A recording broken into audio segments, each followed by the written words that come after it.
O item 3 da questão fala o seguinte: para que o tempo gasto seja de apenas 3 minutos para dar uma volta completa na pista, a velocidade deverá ser de 30 km por hora. Então, para 3 minutos, ele pergunta para 3 minutos, ou seja, ao invés de agora ser 4,5 minutos, ele está perguntando se em 3 minutos ele consegue dar uma volta na pista se ele manter a velocidade uma relação de 30 km por hora.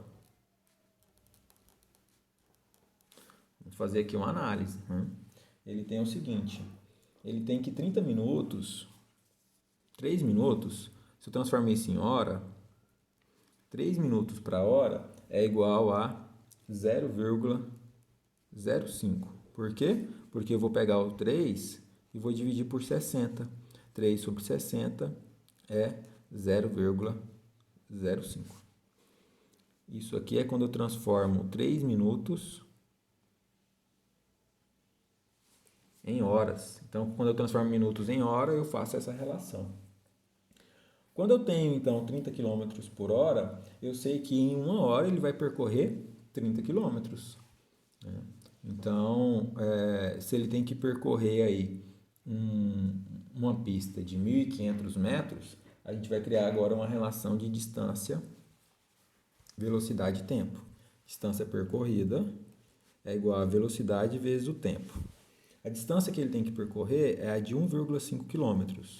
Ele tem uma velocidade aí desconhecida até o momento. A gente está verificando se é de 30 mesmo. E o tempo a gente acabou de descobrir que é de 0,05 horas. Quando eu isolo V e pego 1,5 e divido por 0,05, eu encontro que o meu V é igual a 30 km por hora. 30 km por hora, então, é a velocidade que ele precisa manter, uma velocidade média, para que ele consiga percorrer, então, a pista de 1,5 km, de 1.500 metros, em 3 minutos. Portanto, essa alternativa aqui está correta. Agora a gente vai para o item 4. No item 4, a gente tem o seguinte: se a velocidade média for reduzida em 25%, o tempo de percurso será acrescido em mais de 30%? Então a gente tem que pensar na ideia aqui de uma relação entre tempo e velocidade. Quanto maior a velocidade, menor o tempo. São grandezas inversamente proporcionais. Então, se eu aumento 25% da velocidade, 25% de aumento na velocidade.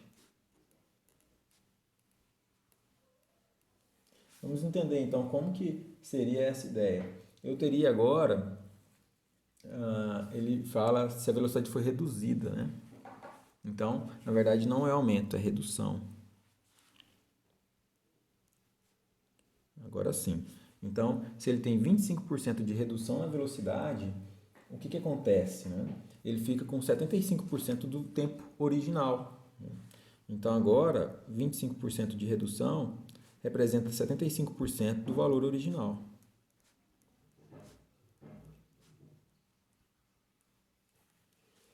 Para eu voltar ao valor de 75%, para eu criar uma relação de 75% para 100%, eu preciso lembrar que agora eu tenho um valor um pouco menor, ou seja, para sair do 75% e voltar para o 100%, eu precisaria aumentar 25%, que representa 1/3 desse 75% aqui.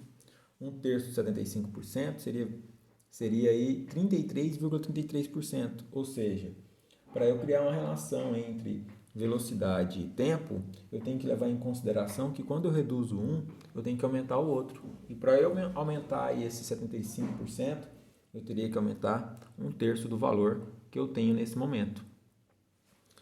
Para criar uma relação aí direta, Ou seja, o meu aumento teria que ser 33,33%, para que ele voltasse ali para a minha relação de 100%.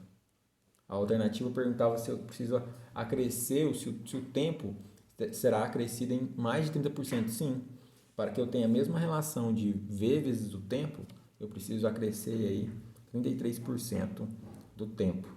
Aí, em linguagem matemática, como que isso ficaria, né? A gente sabe então que essa alternativa é correta, mas como ele tem que percorrer a mesma distância, o que a gente faz? A gente faz assim, ó, velocidade 1 vezes tempo 1 é igual a velocidade 2 vezes o tempo 2.